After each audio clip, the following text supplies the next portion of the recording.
नमस्ते शिक्षक साथियों। आज के वीडियो में हम अति शिक्षक के संबंध में कुछ एक लोक शिक्षण संचालय मध्य प्रदेश भोपाल के द्वारा 5/11/2024 को एक विशेष आदेश जारी हुआ। समस्त शाला जी प्रति में समस्त शाला प्रभारी शासकीय विद्यालय मध्य प्रदेश जीएफएमएस पोर्टल पर नामांकन एवं रिक्तियाँ अपडेट करने के विषयांक में, मतलब जो जीएफएमएस पोर्टल है उसके अंतर्गत हमें यहाँ पर नामांकन प्लस एवं हमारी रिक्तियाँ अपडेट करने विषयांक है, कार्रवाई करने विषयांक है साथियों। नंबर 1 में इसमें दिया गया है कि शाला प्रभारी के लॉगिंग से अध्ययनरत छात्रों की जानकारी कक्षावार और विषयवार दर्ज करने का। हमारी शाला में जो हमारे शाला के शाला प्रमुख है अपने आईडी पासवर्ड से जीएफएमएस पोर्टल पर लॉगिन होने के बाद अपने कक्षा वार और विषयवार, जैसे मान लो हमारी प्राइमरी कक्षावार रहेगा और हाई स्कूल हाई सेकेंडरी वगैरह रहेगा तो उसके अंदर हमें विषयवार छात्रों की संख्या अपडेट या दर्ज करने विषयांक है।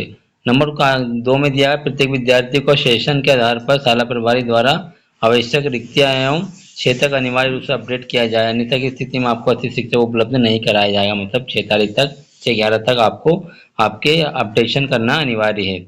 यदि किसी शाला प्रभारी का नाम नहीं दिख रहा है तो जिला शिक्षा अधिकारी, विकासखंड शिक्षा अधिकारी या फिर बीआरसी को अवगत कराकर तत्काल स्वयं शाला प्रभारी का दर्जा करवाए। मतलब यार कोई किसी शाला में कोई शाला प्रमुख नहीं है या कोई था पुराना, अगर वो रिटायर या कुछ और जगह चला गया है तो नया शाला प्रभारी या शाला प्रभारी है ही नहीं तो अपन बीआरसी कार्यालय से या विकासखंड जिला शिक्षा अधिकारी कार्यालय से आप शाला प्रमुख दर्ज कराए ताकि आपको रिक्वेस्ट वहीं पर दिखेगी। अगर आपके पास रिक्वेस्ट, अगर आपके पास शाला प्रमुख नहीं है तो आपको रिक्वेस्ट नहीं दिखेगी।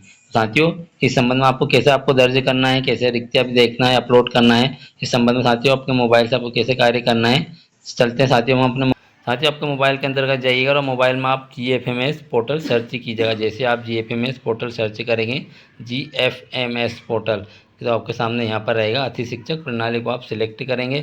सिलेक्ट करने के बाद इस तरह का विंडो रहेगा, आप इसे क्लोज कीजिएगा और साथियों आपके सामने यहाँ पर लॉगिंग वाला ऑप्शन दे रखा। आप यहाँ से अपने मोबाइल के लॉगिंग वाले ऑप्शन से आप लॉगिंग होना है आपका यूनिकोड और आपका यूनिकोड पासवर्ड से। साथियों आपको जीएफएमएस पोर्टल आपके यूनिकोड पासवर्ड से आपको लॉगिन करना है। अगर आपके पास पासवर्ड नहीं तो आप एम शिक्षा मित्र पर जाकर अपने पासवर्ड को रीसेट कर सकते हैं। उसका वीडियो हमारे चैनल पर अपलोड है, वहाँ जाकर आप देख सकते हैं।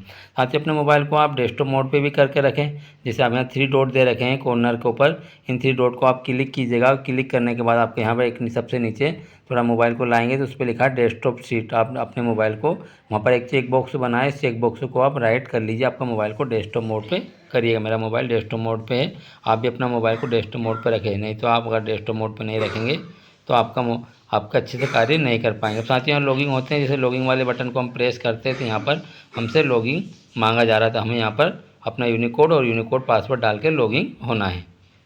साथियों अब हम जीएफएमएस पोर्टल पर लॉगिन हो चुके हैं और कुछ इस तरह का विंडो हमारे सामने हमारे मोबाइल के अंदर खुलेगा। साथियों आप डेस्कटॉप मोड पर अपने मोबाइल को अवश्य कीजिएगा। खुलने के बाद साथियों आपके सामने यहाँ पर जो दे रखा है 3 डॉट, इन 3 डॉट के ऊपर आप जैसे ही क्लिक करेंगे, क्लिक करने के बाद आपके सामने यहाँ पर कुछ सबसे नीचे अपने मोबाइल को लाइए और यहाँ पर आप अतिथि शिक्षक को सत्यापन और सत्यापन के अतिथि शिक्षक को आप यहाँ से देख सकते हो। उसके नीचे लिखा है यहाँ पर वैकेंसी एंड वैकेंसी वाला दिख रहा है ऑप्शन, इस वाले ऑप्शन को आप क्लिक कीजिएगा। जैसे आपको सेकंड वाले ऑप्शन को आप क्लिक करेंगे तो यहाँ पर गेस्ट वैकेंसी वाला ऑप्शन रहेगा, इसको यहाँ पर आप जैसे प्रेस करेंगे तो आपके सामने कुछ इस तरह का विंडोज़ खुलेगा। साथ ही यहाँ पर अगर आपकी शाला 1 से 5 तक है तो यहाँ प्राइमरी वाला आपको सेशन चढ़ाना है।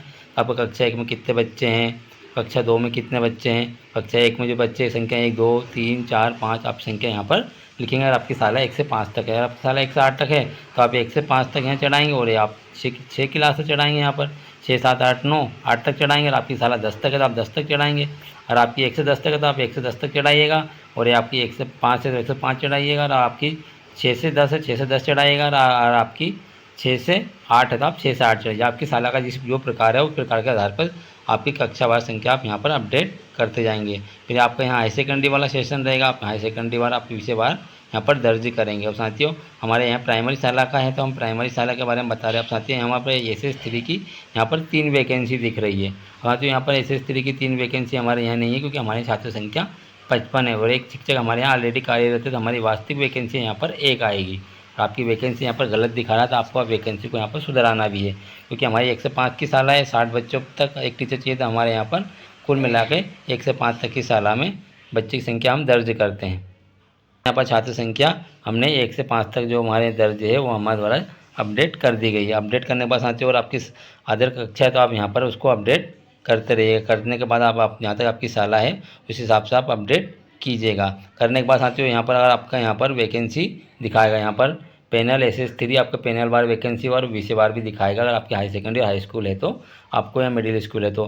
साथियों हमारी प्राइमरी शाला है तो आपको यहाँ हमें यहाँ पर वैकेंसी 2 शो कर रहा है पोर्टल, किंतु हमारे यहाँ वास्तविक वैकेंसी 1 है, क्योंकि हमारे यहाँ एक टीचर कार्यरत है और 1 वैकेंसी खाली है। तो हम यहाँ पर हमारी संख्या 1 वैकेंसी लिखेंगे यहाँ पर, और जैसे हम यहाँ पर 1 दर्ज करेंगे तो हमारे सामने वो दर्ज करने के बाद हम यहाँ सेव वाले ऑप्शन को प्रेस करेंगे। साथियों आपको यहाँ पर सेव करना है ताकि आपकी वास्तविक संख्या लोक शिक्षण संचालय को प्राप्त हो जाए और आपका यहाँ इस हिसाब से अतिथि शिक्षक की पैनल रिक्वेस्ट डाले और आपका वास्तविक पद यहाँ पर हो जाएगा। इस तरह साथियों आपको